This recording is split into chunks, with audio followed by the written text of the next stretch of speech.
everybody. It's Wednesday, and it's time for another Wednesday Minister Moment. When my girls were much younger, we happened to be at someone's home one day. Actually, a bunch of families had gotten together to eat and just to spend some time together. And the adults were sitting at a table. The kids were in another room playing. And as we were sitting there, my daughter Kimberly, who was about 6 years old at the time, came running in and she was crying. She was upset because one of the other kids had called her stupid. She got up in my lap and I asked her, I said, well, Kimberly, do you think you're stupid? And she said, no. And I said, well, I don't think you're stupid either. So you know you're not stupid, and I know you're not stupid, so that other kid must not know what they're talking about. And I gave her a hug, and she got down, and she was happy with that answer. She went in and played, and there weren't any other problems. One of the other parents looked at me and said, that was a good job. And I'm thinking, I'm a good parent, right? So I have a victory. Great. It doesn't always work out that way, but that night it did. A couple weeks later, I am in the high school Bible class. Right before class starts, two girls are sitting there and they're talking to each other. One of the girls looks at me and she says, Rusty, she said that I'm fat. And I think back to my time with Kimberly, and I know the answer. I know how to deal with this issue. So I look at the girl and I say, well, do you think you're fat? And she says, no. And so I say to her, well, you know you're fat, and I know you're fat, so she must not know what she's talking about. Now, what I meant to say was not that. And I didn't even hear those words come out of my mouth. What I heard was what I was thinking I was saying. This girl looks at me, and she says, oh, yeah? Well, you've got a big forehead.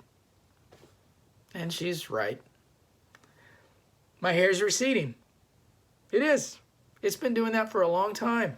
I have less hair on the top of my head than I used to have. In fact, I've got a spot on the back of my head that has no hair. One of the kids one time came up to me and said, Rusty, if that island on the back of your head gets any bigger, we could take vacation on it.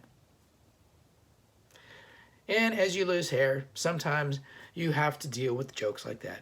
Now, he was just joking around with me. He wasn't being disrespectful. We had a good relationship. But that's how it is as you get older. Sometimes you lose your hair, and that's kind of happening to me a little bit. Did you know that there are about 100 times in the Bible that the word hair is used? 100 times.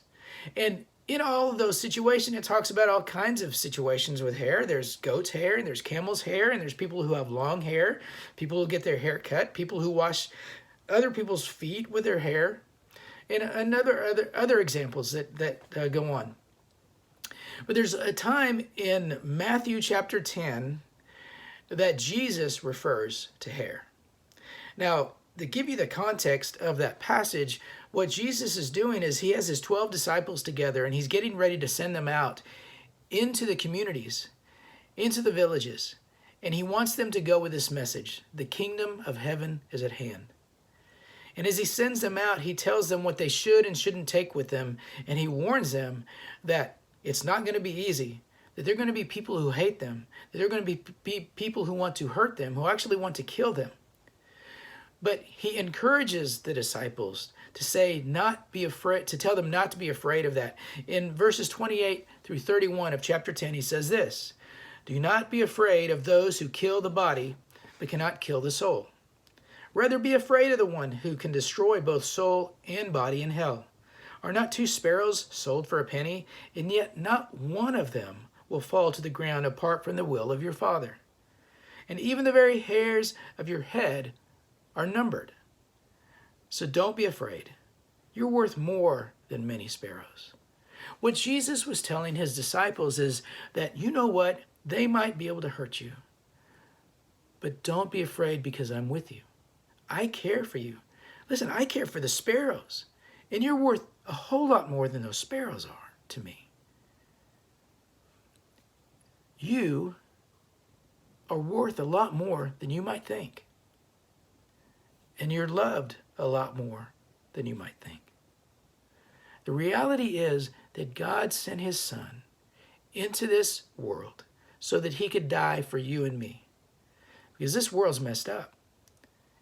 And who can rescue us from it but Jesus? And he did it because God cares for you. He did it because God loves you. And with all the things that may be going on in the world, all the things that may cause you concern, don't be afraid, because your God cares for you and loves you, and he always will. I hope this has been encouraging to you, and I hope you have a great day.